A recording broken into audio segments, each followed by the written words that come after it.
guys must be wondering that ये क्या हो रहा है। कुछ नहीं guys, जस्ट मैं प्रैक्टिस कर रहा था। ये एक नॉर्मल ट्यूब रॉड है जो हम लोग प्रैक्टिस करते हैं, वो एक स्टिक से होता है और ये कराटे का एक फॉर्म है। और ये मैं इसके लिए कर रहा हूँ क्योंकि आजकल एक ट्रेंडिंग चीज़ हो रहा है जिसको देख के मैं सीख रहा हूँ बहुत सी चीज़। क्योंकि लाइफ में कभी भी ऐसा ही होता है, जब भी आप कोई न्यू स्किल्स या आप कुछ सीखते हो तो या तो आप ऑब्जर्व करते हो दूसरों को या तो ट्रेनिंग लेते हो। सही है। जैसा मेरे एग्जांपल अगर मैं दूं तो मैं कराटे ब्लैक बेल्ट हूँ। तो जब सेकेंड स्टैंडर्ड में फर्स्ट स्टैंडर्ड में था तो मैं बहुत कराटे मूवीज़ देखता था और वहाँ से मुझे वो जोश जागा कि यार कराटे सीखना चाहिए। देन अल्हम्दुलिल्लाह I think after 6 or 7 years black belt मेरे पास है। और दूसरा आया स्पोर्ट्स भी मैं मेरे भाई को देख के सीखा हूँ क्योंकि वो भी एक अच्छे स्पोर्ट्समैन थे। एंड अल्हम्दुलिल्लाह कुछ लेवल तक गया था बट छोड़ दिया। वैसे ही होस्टिंग करना शुरू किया जब मैं कॉलेज में आया। तो कॉलेज में एक बोलते हैं ना गैदरिंग में मेरे भाई से बात हुई। भाई का नाम था साहिल जहीर, आप सबको पता है, था इंटरनेशनल होस्ट एंड दोस्त। तो उनसे बात हुई, मुझे बहुत अच्छा लगा वो जब होस्टिंग करते थे। तो मैं सोचा यार मैं क्यों नहीं। तो I started to learn, I started to host shows.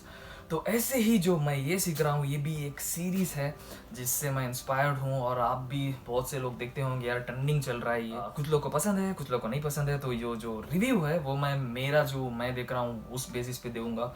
Totally मेरा जो दिमाग में आ रहा है बात यही मैं शेयर करूँगा। मे बी जो मैं बोलने वाला हूँ वो डिफ़र कर सकता है क्योंकि कुछ लोग को ये चीज़ पसंद है, कुछ लोग को ये चीज़ नहीं पसंद है। और reviews, suggestions, opinions differ from person to person. Alright, गर्मी बहुत है तो जो रिव्यू होगा वो मैं अंदर दूंगा एसी में बैठ के बिंदास। तो what are we waiting for, let's go. Alright, what's up. Magic लगा क्या? वो जो मैंने स्टार्टिंग में जब डाला ना वो कल का था, ये आज का है। ठीक है। Alright guys, welcome you all to my new vlog. और मैं हूँ आप सबका दोस्त रफ़ात। और जैसे मैंने कल जिक्र किया कि मैं एक सीरीज़ के बारे में बताने वाला हूँ, एक रिव्यू देने वाला हूँ। वो सीरीज़ ट्रेंडिंग में है। कुछ लोग का कहना है कि वो टाइम पास है, कुछ लोग का कहना है कि बहुत सी लर्निंग है। तो मेरा जो ऑब्जर्वेशन है उस हिसाब से दूंगा। मुझे बहुत अच्छा लगा। स्टार्टिंग 1-2 सीरीज़ बोरिंग लगे, उसके बाद में लगा यार कुछ लर्निंग है इसमें। और ये जो सीरीज़ का नाम है वो है अरतुरुल गाज़ी। आप सब सुने ही होंगे क्योंकि ट्रेंडिंग में है, सबके ज़ुबान पे यही नाम है। और जिन्होंने नहीं देखा जस्ट आप देखो 1-2 सीरीज़, आपको मालूम पड़ेगा कि ये क्या है। बस मैं एक इंट्रोडक्शन देने वाला हूँ, अरतुरुल गाज़ी कौन है। आप देखो वहाँ पे सीरीज़ पे आपको एग्जैक्टली आइडिया दिखे मालूम पड़ेगा कौन है।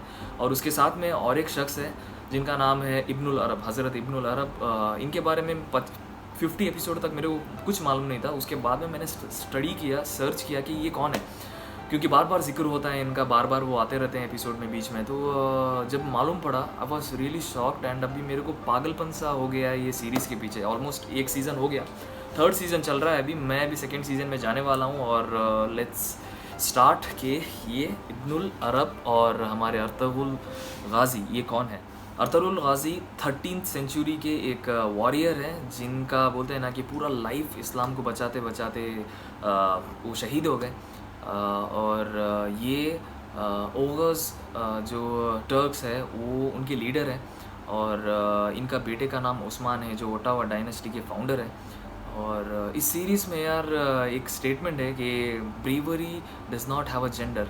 तो ये सीरीज़ में आप देखो, आपको इसका जो बोलते हैं ना कि प्रूफ, उदाहरण, एग्जाम्पल मिलेगा। क्योंकि उसमें जेंट्स रहने दो, लेडीज़ रहने दो, जब भी कुछ प्रॉब्लम आते हैं everyone are brave, everyone will get into the field against the army, I mean against the enemy. Series ये बोलता है कि प्रायोरिटी क्या है, लॉयल्टी रहना दो आप, या ट्रस्ट रहना दो एक दूसरे के ऊपर, क्या होना चाहिए, माँ बाप क्या, रिस्पेक्ट, ये सब आपको स्टार्टिंग फर्स्ट सीज़न में ही आपको मालूम पड़ेगा। बहुत अच्छे से इन्होंने प्रेजेंट किया है। एंड जो सेकंड शख्स है जिनके बारे में मैं बोल रहा था वो है हज़रत इब्नुल अरब। तो इनका जो भी अभी किरदार निभा रहे हैं वो भी बहुत पोलाइटली आई मीन उनको शो किया है। और ऐसे ही होंगे यार ऑब्वियसली। अभी आपको भी मालूम पड़ेगा कि कौन है, आपका भी थिंकिंग आएगा यार देखना चाहिए। आपने शायद सुना होगा पीराने पीर गौसल आज़म दस्तगीर। तो इनको उनका रूहानी बेटा कहते हैं। रूहानी बेटा इसके लिए क्योंकि जब इनके फादर इब्नुल अरब के फादर ऑलमोस्ट 20 ईयर्स हो गए थे इनके शादी को और इन्हें बच्चा नहीं होता था। तो नॉर्मली जब भी ये मजलिस बैठते हैं, जब भी क्या बोलते हैं, एक क्या गैदरिंग होता था उनका पीरानी पीर गौसल आज़म दस्तगीर का। तो वहाँ पे ये जाके बैठे और बस उदास थे। तो हमारे पीरानी पीर गौसल आज़म दस्तगीर इन्होंने कहा कि क्या हुआ। तो इनके अबू जान फरमाते हैं कि मुझे 20 साल हो गए हैं कि बेटा नहीं हुआ। तो गौस पाक को भी बुरा लगता है कि हमारे साथ में एक शख्स है, मेरे साथ में ही रहता है और वो खुश नहीं है। तो उन्होंने ये किया कि मैं दुआ करता हूँ, और उनको बुलाया, पीठ से पीठ उनका लगाया और हाथ उठा के अल्लाह से दुआ किया कि मेरा यानी कि गौस पाक के जनरेशन में जो भी नेक्स्ट बच्चा पैदा होगा वो इनके जनरेशन में आ जाए। तो अल्हम्दुलिल्लाह इसके बाद इब्नुल अरब का जन्म हुआ, और इस हिसाब से उन्हें गौस पाक का रूहानी बेटा कहते हैं। The way he talks is really क्या बोलते हैं, मेस्मराइजिंग।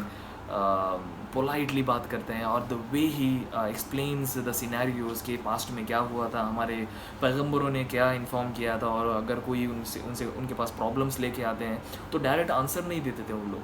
वो पुराने जो स्टोरीज़ है, हदीस है, वो एक्सप्लेन करके उसमें उनको प्रॉब्लम अगर ये प्रॉब्लम हुआ तो ये सोल्यूशन होगा, क्योंकि उनके साथ में ये हुआ था, आप भी ये ट्राई करो। ऐसा वो एक्सप्लेन करते हैं। The explanation is really beautiful. आप ये सब देखो। ये बस मैंने ग्लैंस किया। अगर आप खुद होके ये सीरीज़ को देखना स्टार्ट करोगे ना, there is so much to learn. बस मैं देख रहा हूँ अल्हम्दुलिल्लाह। और जो भी कहते हैं कि टाइम वेस्ट है, नहीं यार, टाइम वेस्ट कुछ है नहीं, लर्निंग है। Then review differs from person to person, opinion differs from person to person. ये मैंने स्टार्टिंग में जैसे बोला वही है। तो दैट्स इट। अगर आपको ये वीडियो अच्छा लगा तो आप शेयर करो अपने फ्रेंड्स के साथ, सब्सक्राइब करो मेरे चैनल को। आई थिंक मैं बहुत टाइम के बाद में वीडियो डाल रहा हूँ, क्योंकि यहाँ पे लॉकडाउन ओपन हो गया है, गर्मी बहुत है, टाइम नहीं मिलता यार वीडियो बनाने को। बाहर जा नहीं सकते, क्योंकि यहाँ पे 41-42 डिग्री का जो अभी टेम्परेचर है वो है। और that's it. This is Mohammed Rafat signing out from Rafat's vlog. Hope you like the review, और दुआ में याद रखना। That's it.